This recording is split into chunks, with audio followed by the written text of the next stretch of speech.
What is up, everyone? Guess who is back for new all-time highs? He's returned on his own, the prodigal dog, Rocco.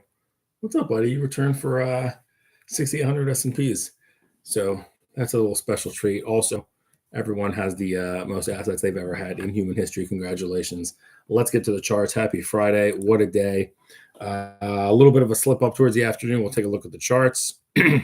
Let's go first to the doc here. And we'll share what Rocco's thinking, which is usually a lot. Okay. Stop it.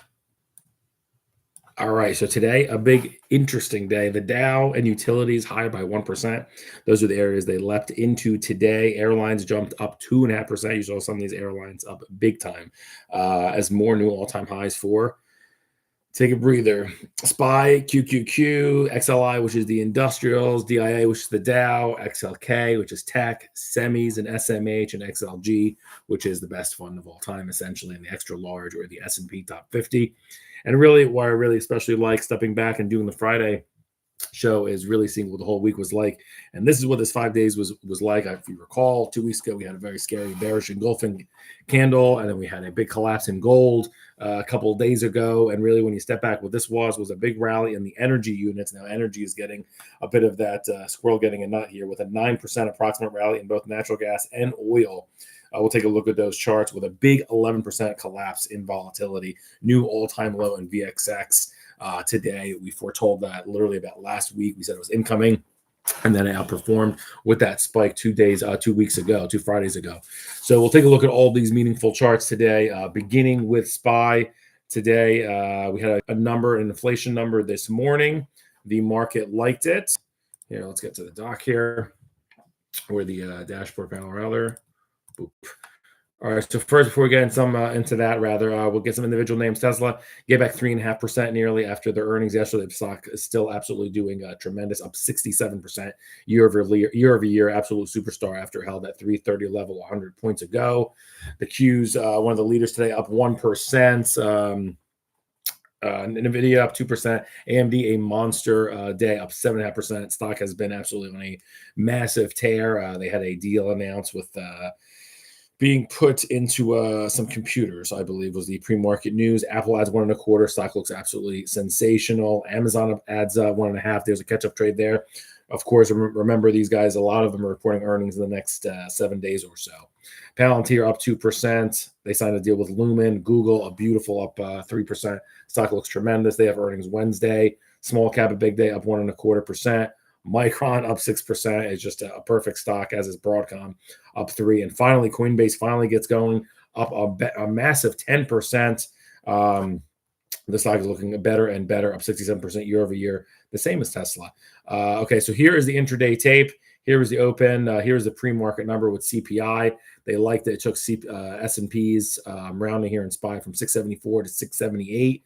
And I knew it was going to last because this RSI kept climbing. You see this blue shaded area continue to go at least above 70. It just tells me we're in a significant gear here, and there's a long line of buyers. It took a little bit of a breather before about 11 a.m. And then boom, after that, we didn't see 677. It was interesting. I was watching the small caps in the Qs trade versus the SPYs. And SPY was really the engine behind this till about 3 o'clock. It peaked here. That was our human history all-time high at 678.5. And then pretty interesting, it gave up the ghost. A lot of selling at 3:30, I will say. Under volume day in the indices, but proportionally a good amount of selling for 3:30 p.m. That took us actually below VWAP, or volume weighted average price, which was 677.44. And we actually took it down here to the 50 average here. And I have each bar for 30 minutes on the day. So a little, but still overall a very strong day.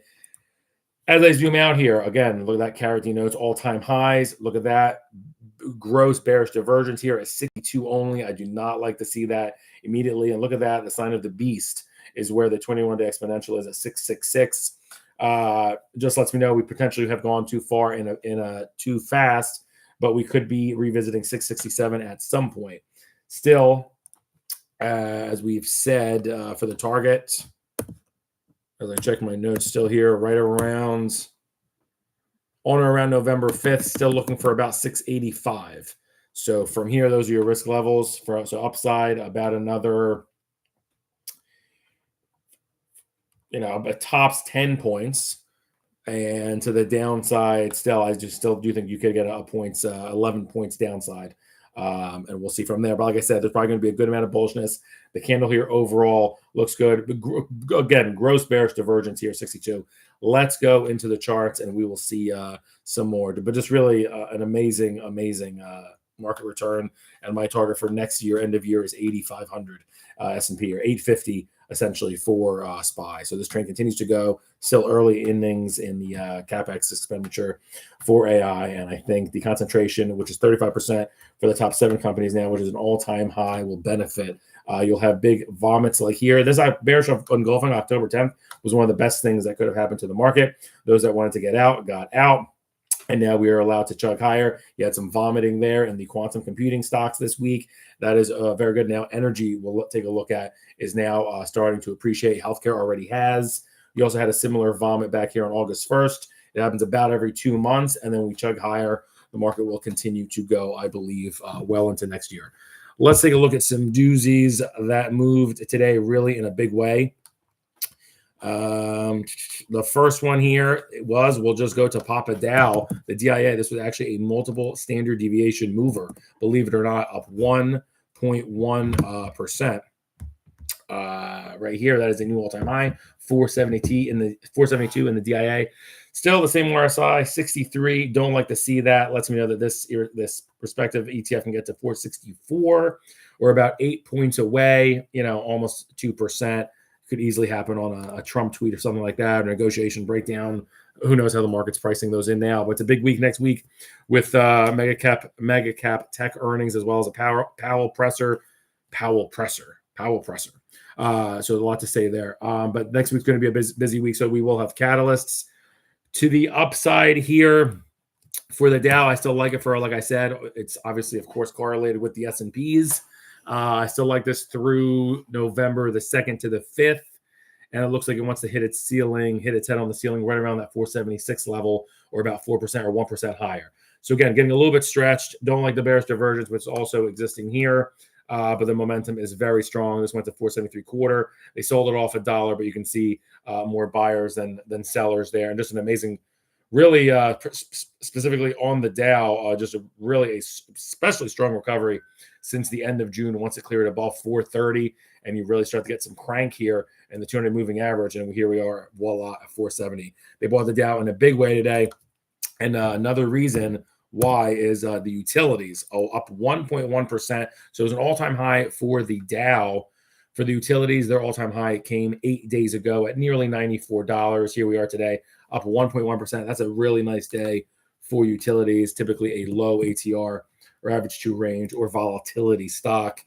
So I think this is just starting to base here. I like the closes for this above 90. It really hasn't been able, it got testy here on the 22nd, 23rd, a couple of days ago with lows here just underneath 90 handle. It's good to see that held. I believe it will start to ascend towards that 93 even handle. It looks like it really put in a nice low here 2 days ago at 90. You'd like to see that support, which it's been since October 6th, and utilities continues to continue. Nice overbought reading here, taking a simple breather here at 90. Like it, slow mover probably hits to 93. Like I said, overall market bullishness, I am pretty bullish. It's not massive in terms of percent, another 1.5% maybe of upside, but still it's about 10 to 2 weeks of really significant upside euphoria, more buyers and sellers that will take us higher all across sectors, in my opinion. All right, and then jets. Some of the airlines were absolutely flying today, pun intended. The airlines were up 2.5% today through the JETS ETF. We talked about this one a while ago. Let's check the notes here. We said it'd been an interesting spot because it was one of the biggest winners in 2024. These can really, really move. Folks love their to play their airlines. The stock moves absolutely crazy, especially into earnings as well. It had a very nice day today. I'm very bullish on the markets. Up 2.5%. It peaked all the way back in January, if you recall, at $27. The 200-day is a bit of a brick wall here at 23.70, but it's starting to decline, albeit a penny a day. But you got to really be reminded of that stuff. And again, like the GOAT, Druckenmiller says, about 70% of selecting a stock is the macro, 20% the area, the sector you're in, and then 10% the actual stock itself. I'm bullish overall markets. This should lift. A rising tide should lift all ships, essentially. This has a lot of energy underneath, ponging around here underneath 26.5. I think it's done for this leg. I actually think this probably gets to 24. This needs more time, essentially. This probably still holds this 23.70, just not an attractive trade to me. You could probably sell those 23.70 puts. You get a lot less for them now after today's run. Maybe they sell the 24 quarter puts, see whatever's listed in liquid. But I think Jets will continue to go higher, probably hit its head tops at 26, and then start to turn lower around 25. But a big mover today, up 2.5%. To the downside, if you have a ticker or something, why don't you type it and we'll take a look.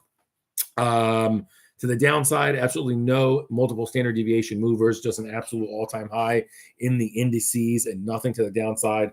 Tells me absolute digestion, a very healthy market, and we're continuing to go higher. It just risks on appetites. I do want to see how crypto trades into the weekend. Do I have a crypto chart? Yeah, we do. It's the actual last chart, which there's a little bit of a giveaway. So let's see. All right, let's recap the week. Top 3 gainers of the past 5 days.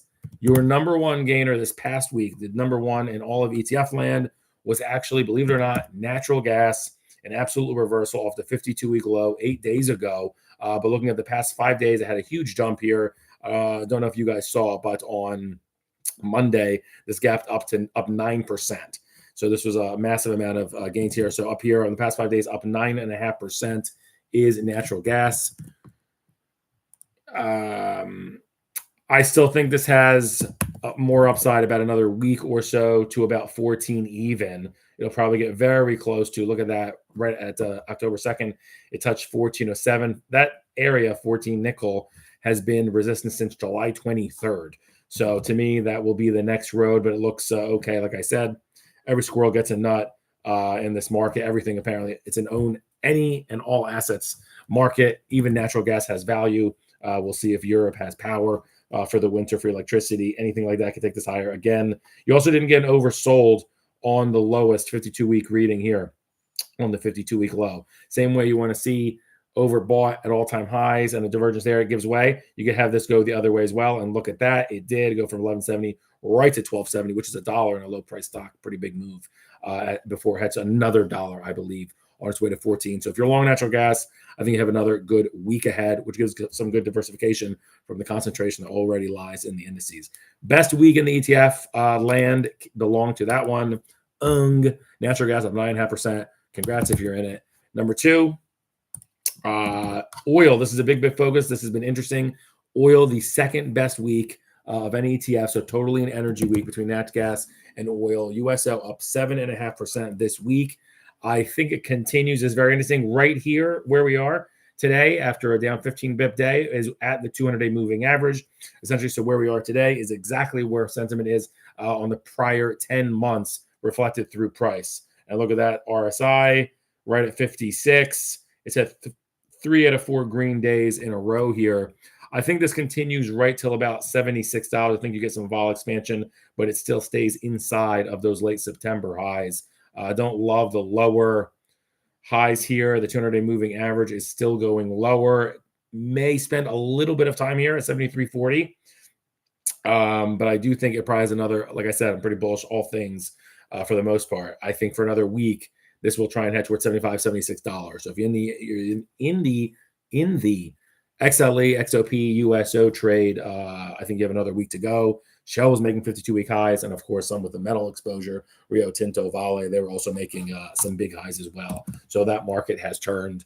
It looks very good for parts of energy. All right, and the next one, that's an ETF we don't look at a lot. There's really 2 places that really soared this week. It was nat gas and oil, and then defense tech. Obviously, with everything that's going on in the world, China, Canada negotiations, there's always something geopolitical. This was on the radar. This is Raytheon, which had an amazing week. Lockheed Martin, and of course, Palantir. Big money flow buy, relative strength buy signal on this. This is the SHIELD GX Defense Tech ETF. I just told you some of the holdings. Looks absolutely great in terms of entry. I love getting in under $68.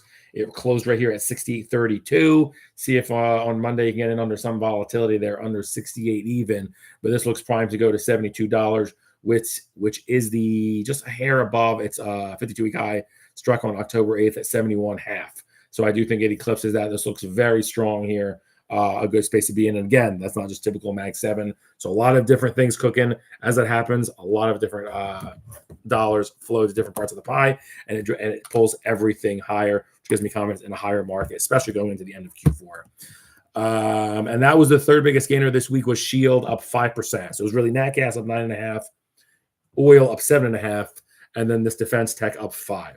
Let's look at the three losers the past 5 days, and that belongs to number one, to a new all-time low, as I said, foretold here last week. I'll actually pull it up in my notes. That's Volatility, VXX, a new all-time low.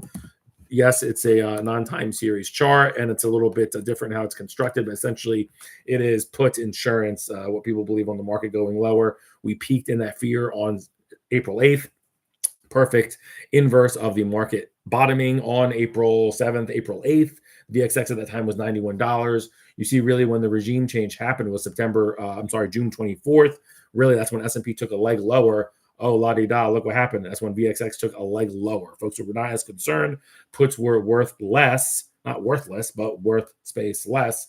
And here we are all the way to a 52-week low. What I don't like to see is a bearish divergence here. So if you get 52-week lows, I like to see, sub 30 would be great because confirms that move. Under 35, something like that. Right here, we're at 44. So this is almost as upside down as the S&P is all-time highs with its RSI divergence. So the same way I'm looking for an S&P SPY drop to about, say, 666.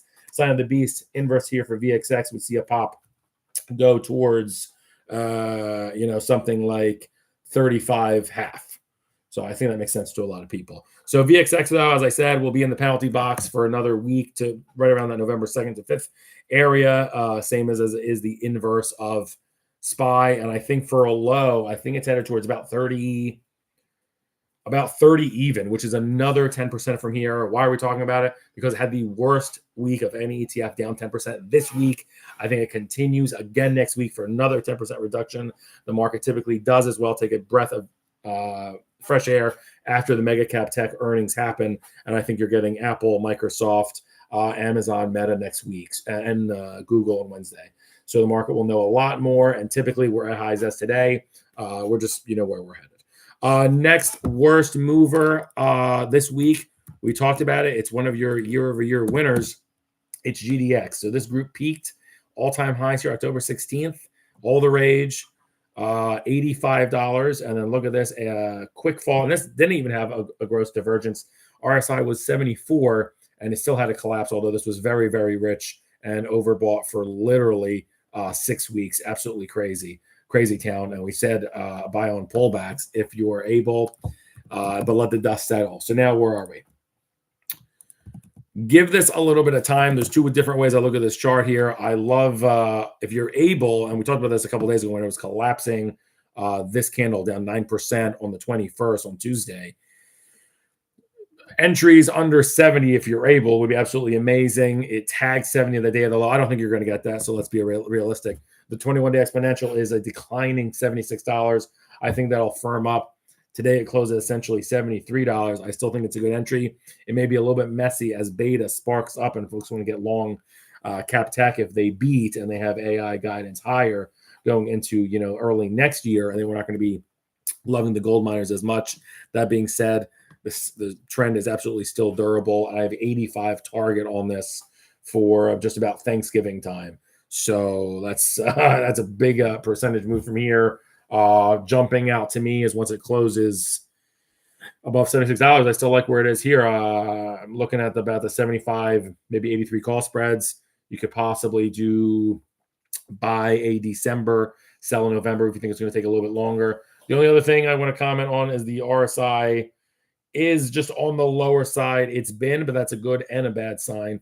Just let you know it's on the ropes, but this is exactly the place where it's recovered numerous times since this regime has really taken off in April. So great track record of it bottoming pretty much. Seems like curve fitting, but at 44 RSI each time. Also measures stochastic momentum mix, taking a similar breather like it has after a huge run. But again, nothing like this 6 weeks of overbought. GDX, why we're talking about it, down 7.5% this week. The worst place to be after volatility and extension trade. It was crap. They beat it down to be further crap. Gold miners was a reversal trade. You see it coming off of all-time highs here, and then they pulled back. The third trade correlated to GDX, so it's going to be a similar reversal trade, was silver. Silver had marched up entirely, just an amazing move to the 16th, peaking at 49.25. And now, like that, we're talking about it because it's down 6% this week. It was the third worst area to be in after volatility, gold miners, and silver. So you got your face absolutely ripped off if you were long GDX call spreads and short-dated GDX call spreads and short-dated SLV call spreads, because vol melted off and GDX and SLV upside absolutely got creamed. So now what for SLV? If you're not long precious metals and you want to be entries under 44.5, I do believe will be rewarded with a target of around 40. You'll get pretty close to that all-time high still by about Thanksgiving time. So I do think it's looking at a 49 target. You could do just a simple SLV options are cheap, so check the position sizing on this, but you could possibly do a 44, 49 December call spread. There's a couple of different things you could do. Also, the RSI even stronger in SLV on this recent collapse, which is good to see, what you want to see if you're long. So the things that got creamed this week: volatility, gold miners, and silver. The top 3 trades of the past 5 days was one short that crushed it. Short volatility was the best trade of the week, if you have that idea from last Friday. And then long natural gas of the 52-week lows, and then long oil. Those are the 3 best trades of this week. And we're talking about new all-time highs in SPY today. Now, as we wrap up the final 3 best 3 trades of the past 52 weeks, this really gets your head out of the sand and lets you know truly what market we are in from last October 24th through today. Your number 1 winner belongs to Miss Kathy Wood and the ARK Innovation Basket. Congratulations. The highs came on October 8th, $93 nearly, and here we are still talking about it right now, up 89% year over year is ARK. It's an absolute stud. Right here in terms of short setup, of course, this basket will be affected by tech earnings. She was affected today when Tesla was down 3%. ARK was up still at 1.6%. She had some positives. Beautiful. Look at the buyers always stepping in to buy this with gusto ever since late April. You love to see that. And again, the all-time highs for this group came after those crazy COVID days. In Feb 2021, this was a 160 stock, and I believe in the catch-up trade. And this looks like this is head higher. Look at these candles, each one representing a month. A beautiful breakout as it tries to chase, at least 140. So right here, I love setups under $87. It's $89 on a nice pop today. The target for this is 90, believe it or not, $95. I love this space. I think it's going to take this out easily. These October 8th, 93 highs as it heads to $95 by about mid-November. ARK, your year-over-year leader. Nothing better than this. And of course, it's in Tesla, Roku, PayPal, Coinbase, etc. Some of the main holdings she has. Number 2 belongs to one of the charts we just looked at that got absolutely hammered this week, but it's still your number 2. The gains in an alpha sense is ARK plus 89%. And then number 2 is GDX at 73%. So you see how much you're leaving on the table there, 16%, but you get totally different exposure. And this is kind of the way you have to think about when you're constructing a portfolio. We talked about GDX. This is not a flavor of the week or a moment or just a short moment in time. This is a year-over-year winner. Entries under $76, I do still believe will be rewarded on their way to $85. And you could pick 30 Delta call spreads on that, jump out to me. Or you could buy 60 Delta November call spreads, probably like a 76 strike or a 73 strike rather. So take a look at those. That is GDX. These are coiling to me right here. I love the setups. They're getting strength with the rest of the market. And the number 3 belongs to, look at that, Bitcoin up just a paltry 62%. I was just talking at Cycles Fan on X about this, seeing where, basically the Bitcoin, when it has this kind of much constrained energy, it can maybe break to the downside. I will absolutely give this the benefit of the doubt. Look at this rising 290 moving average held absolutely. We're looking at IBIT up 62%, by the way, in the BlackRock ETF held absolutely where it needs to on that October 17th drop. And here we are. It has to, in this terms of the stock, has to gather strength and close above 65.5 for me, for it to be convincing. You can see the RSI struggling, still not being above 50 at such a massive amount of selling from October 9th to the 17th, just absolute, just selling every day from $70 all the way to capitulation here at 59.5, and then it had a rally. Want to see how crypto trades this weekend, Ethereum, of course, and Bitcoin. I think it's setting up here. Bitcoin typically dips and then rips. You get paid in volatility through this thing. I think a beautiful setup, if you were able, I don't think many are, is it's $59. It is where the 200 moving average is. It gave you a split second chance on that huge bearish day in the market. This was only down 1.5%. But on the 17th, 2 Fridays ago, but more realistically, under $64. So right here, we're $62.93. I like that. I'm looking at $71 for this in about 2 to 3 weeks, still prior to Thanksgiving. And I think hopefully, finally, that will be really taking us above here. As you can see, we've been trying to